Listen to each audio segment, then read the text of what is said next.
ഞങ്ങൾ പാലക്കാടുകാർക്ക് വറുത്തരച്ച സാമ്പാറിനോട് കുറച്ച് പ്രിയം കൂടുതലല്ലേ എന്ന് ചോദിച്ചാൽ ശരിയാട്ടോ. ഇവിടെ കൂടുതലായിട്ടും സദ്യക്കായാലും വീട്ടിലാണെങ്കിലും വറുത്തരച്ച സാമ്പാറാണ് കൂടുതലായി ഉണ്ടാക്കുക. പൊടിയിട്ട സാമ്പാറിനേക്കാൾ പ്രിയം പാലക്കാടുകാർക്ക് എന്തുകൊണ്ടും വറുത്തരച്ച സാമ്പാർ തന്നെയാണ്.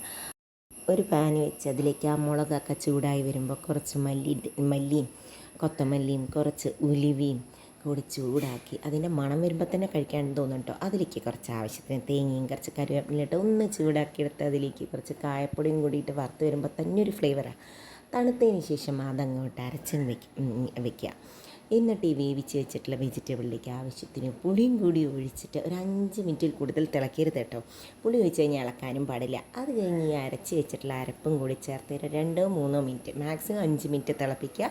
കറിവേപ്പിൻ്റെ ഇലയ്ക്ക് ഓഫ് ചെയ്യുക. ഇനി അതിലേക്ക് കടുകും മുളകും കറിവേപ്പിൻ്റെ ഇലയും കൂടി വാർത്തിട്ട അടിപൊളി സാമ്പാർ റെഡി. അപ്പോൾ ട്രൈ